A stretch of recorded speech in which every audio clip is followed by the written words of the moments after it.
Jemaat yang dikasihi dan diberkati Tuhan, kita masuk dalam pemberitaan firman Tuhan. Tetapi sebelum kita membaca Alkitab dan merenungkannya bersama, maka kita memohon pertolongan Tuhan untuk memahaminya. Tuhan menyertai saudara-saudara. Mari kita berdoa.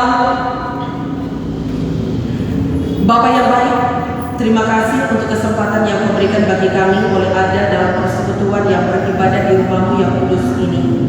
Dan saat ini ya Tuhan Allah, ketika kami ada dalam persekutuan dengan-Mu, kami hendak dituntun lagi lewat firman yang akan diperdengarkan kepada kami. Kami bermohon kiranya Engkau menganugerahkan bagi kami hikmat, dan tuntunlah kami dengan kuasa Roh Kudus-Mu, agar kami dapat memahami kebenaran firman. Kami memahami kehendak-Mu melalui firman ini. Karena itu bersabdalah bagi kami saat ini ya Tuhan, karena kami telah siap, sedia dan rindu untuk mendengarkan dan merenungkan bersama yakni kebenaran firman-Mu. Hanya di dalam nama Tuhan Yesus yang adalah firman kehidupan, kami menyambut firman-Mu di saat ini. Amin. Mari kita membuka Alkitab dalam kitab Perjanjian Baru, kitab Efesus. Efesus pasal 6, kita baca ayat 10 hingga ayatnya yang ke-20. Efesus pasal 6 ayat 10 hingga ayatnya yang ke-20. Kita akan baca secara berbalas-balasan.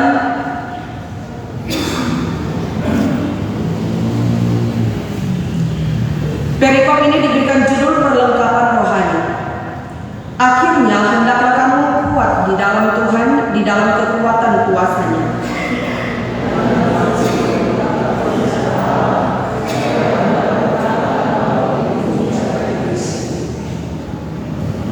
Karena perjuangan kita bukanlah melawan darah dan daging, tetapi melawan pemerintah-pemerintah, melawan penguasa-penguasa, melawan penghulu-penghulu dunia yang gelap ini, melawan roh-roh jahat di udara.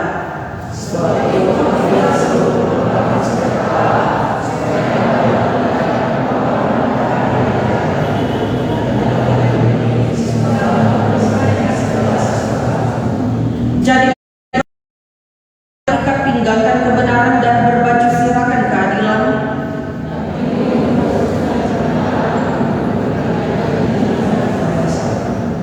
Dalam segala keadaan pergunakanlah perisai iman, sebab dengan perisai itu kamu akan dapat memadamkan semua panah api dari roh, dan berjaga-jagalah di dalam doamu itu dengan permohonan yang tak putus-putusnya untuk segala orang kudus.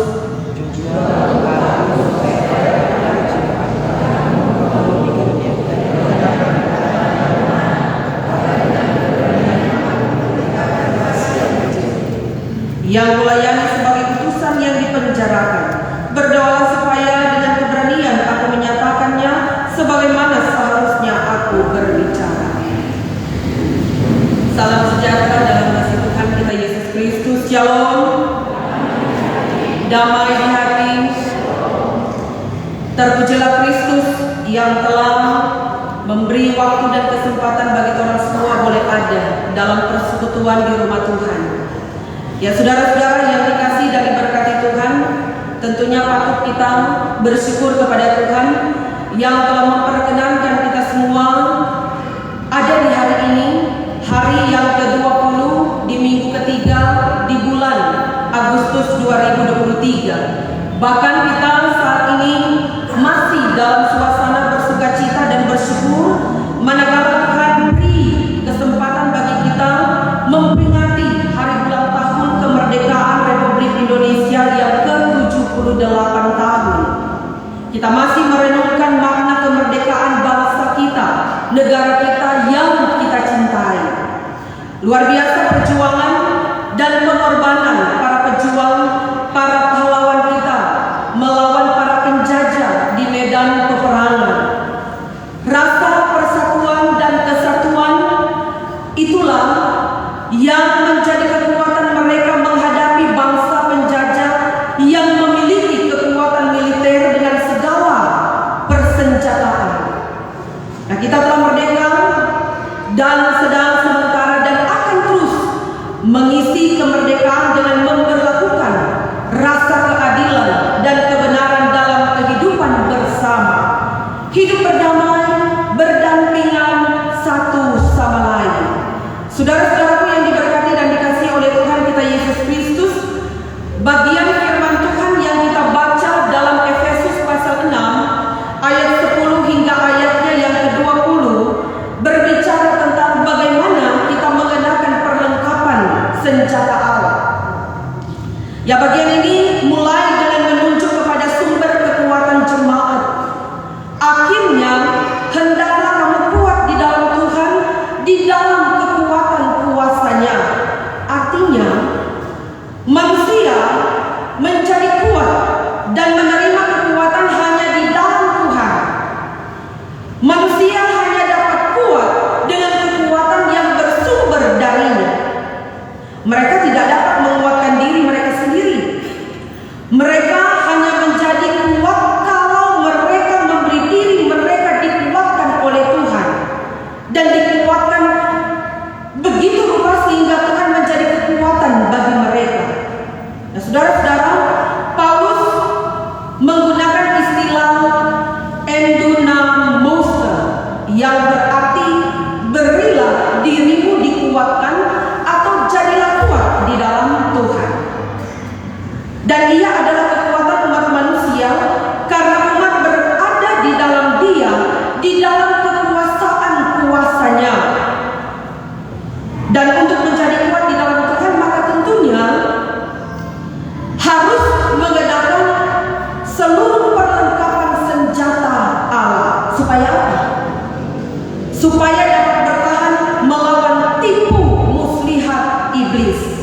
Nah, saudara-saudaraku yang diberkati dan dikasihi Tuhan, di sini Paulus bermaksud untuk mengatakan bahwa umat dapat menjadi kuat kalau mereka mengenakan perlengkapan senjata Allah. Dan menjadi pertanyaan, mengapa harus mengenakan perlengkapan senjata Allah? Ya, senjata menurut Kamus Besar Bahasa Indonesia adalah alat yang digunakan untuk melukai, membunuh atau menghancurkan sesuatu dan melindungi diri. Dan senjata dapat digunakan untuk menyerang maupun untuk mempertahankan diri, mengancam dan juga melindungi. Nah, jadi apapun yang dapat digunakan untuk menyerang dan melindungi diri dikatakan senjata. Namun yang Paulus maksudkan di sini ialah senjata iman. Nah, saudara-saudara, iblis harus dilawan dengan iman. Iman yang teguh, jangan orang bilang setengah-setengah.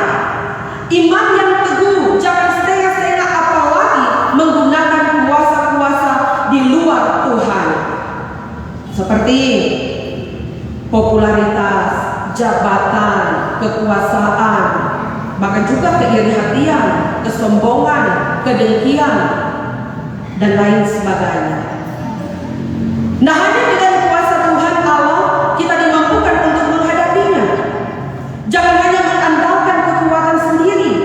Nah, saudara-saudara, orang Kristen harus menyadari bahwa setiap orang percaya telah diperlengkapi dengan perlengkapan rohani yang berasal dari Allah. Dan hal itu diberikan oleh Allah kepada kita untuk melawan kekuatan kegelapan dalam dunia ini. Oleh karena itu Paulus menegaskan bahwa jemaat harus mempersiapkan diri. Pada segala waktu harus siap sedia berjuang melawan musuh-musuh yang tidak dapat dilihat dan dijamah, musuh di udara dan di angkasa, yakni penguasa-penguasa, pemerintah-pemerintah, dan penghulu-penghulu dunia yang adalah sebutan untuk berbagai jenis roh-roh jahat. Itu dengan menggunakan perlengkapan senjata Allah. Nah, apa saja perlengkapan senjata Allah itu? Yang pertama adalah dikatakan dalam firman Tuhan, ikat pinggang kebenaran. Nah, saudara-saudara, ikat pinggang itu sebenarnya melekat pada seragam dan sekaligus tempat menyandangkan pedang. Dengan demikian prajurit itu bebas untuk bergerak. Tetapi orang-orang Kristen akan bergerak secara bebas dan cepat karena mereka tidak ragu lagi akan kebenaran yang ada pada dirinya,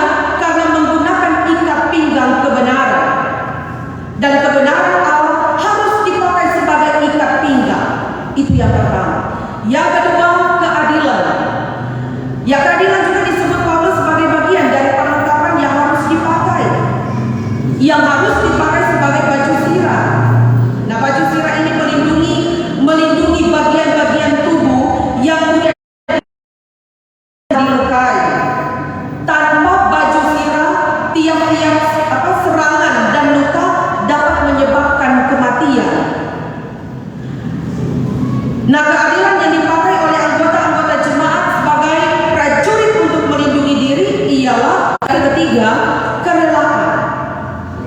Nah, saudara-saudara, kakimu berkasutkan kerelaan untuk memberitakan Injil damai sejahtera. Nah, saudara-saudara, yang Paulus maksudkan ialah supaya kaki anggota jemaat berkasutkan kerelaan juga dalam situasi yang paling sulit.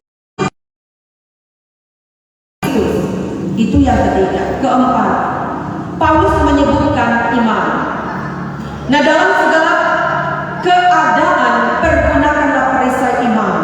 Nah, saudara-saudara, iman adalah prasyarat dari kebenaran, keadilan, dan kerelaan sebagai hanya iman yang dapat mengalahkan senjata berbahaya dari iblis. Nah, iman kita, saudara-saudara, adalah keyakinan penuh kepada siapa? Kalau bukan kepada Kristus. Kepada Kristus.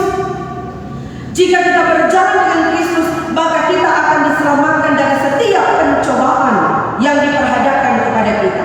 Selanjutnya, ketopong keselamatan. Nah, saudara-saudaraku yang diberkati dan dikasihi Tuhan, ketopong keselamatan adalah perlindungan untuk kepala. Perlindungan untuk kepala. Pusat semua kontrol dan kendali hidup kita adalah kepala. Maka dari itu jangan sampai iblis menyerang bagian kepala. Ketopong keselamatan kita hidup jauh dari dosa dan tidak dikendalikan oleh dosa. Itulah ketopong keselamatan. Dan yang terakhir, pedang roh. Pedang roh adalah firman Allah, di mana pedang roh adalah satu-satunya senjata penyerang dalam senjata Allah, dan tidak ada senjata lain yang lebih ampuh. Kalau kita baca dalam kitab Ibrani pasal 4, kita baca dalam kitab Ibrani pasal 4 ayat 12, di sana dikatakan, sebab firman Allah hidup dan kuat dan lebih tajam dari pedang bermata dua manapun. Ia menusuk amat dalam sampai memisahkan jiwa dan roh, sendi-sendi dan sumsum. Ia sanggup membedakan pertimbangan dan pikiran hati kita. Nah, saudara-saudara, kalaupun ada dari antara orang yang tidak tahu dan tidak mau menggunakan firman Allah dalam kehidupan setiap hari, maka jadilah kita prajurit tanpa pedang, yang hanya orang bilang menyerah di tangan musuh karena tidak punya apa? Karena tidak punya senjata untuk melawan. Dan kalau tahu demikian, bagaimana jadinya kita dapat membangun torpe iman? Nah, saudara-saudara, firman Allah adalah pedang yang kuat dan efektif dalam pertempuran rohani. Dengan menggunakan firman Allah, orang dapat melawan segala godaan, orang dapat menolak kebohongan-kebohongan yang ada dan memperjuangkan kebenaran itu. Karena itu sangat penting bagi kita untuk memiliki pemahaman tentang firman Allah. Kita harus membaca, kita harus merenungkan, kita harus melakukan dengan penuh ketaatan setiap firman-Nya.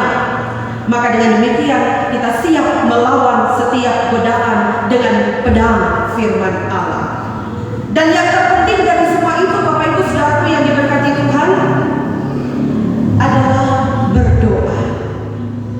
Berdoa. Karena bagi Paulus, doa adalah senjata yang kuat. Bagi Paulus, doa adalah senjata yang kuat dalam peperangan rohani. Oleh karena itu, kepada kita dihimbau untuk selalu berdoa.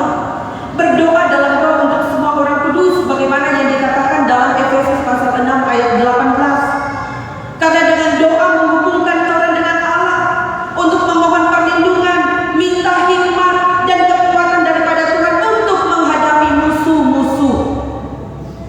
Kita juga diajak untuk mengandalkan firman Allah yang adalah pedang roh. Dengan menggunakan firman Allah, kita dapat menangkis segala tipu daya iblis dan mampu memperjuangkan kebenaran. Nah, karena itu saudara-saudaraku yang diberkati dan dikasihi Tuhan, kepada kita semua diajak untuk waspada. Waspada, untuk terus waspada dan waspada. Kita harus tetap berjaga-jaga terhadap segala tipu muslihat iblis. Musuh senantiasa berusaha menggoda dan juga menyesatkan orang kehidupan. Dan karena itu kita perlu untuk menjaga torpe hati, menjaga torpe pikiran, agar tidak terpengaruh oleh kejahatan. Agar supaya orang tidak terpengaruh oleh kejahatan. Dan ingatlah saudara-saudara bahwa orang dalam peperangan melawan kuasa jahat. Ada siapa? Ada Tuhan. Oh, Tuhanlah yang akan memberikan pertolongan kepada kita, karena Dia adalah penolong satu-satunya dalam kehidupan orang manusia. Percayakah kita kepada Dia? Tuhan Allah senantiasa memampukan orang menjalani kehidupan ini dengan tetap berimankan Yesus Kristus dalam hidup kita sebagai orang yang percaya sungguh kepada Tuhan. Tuhan Yesus memberkati. Amin.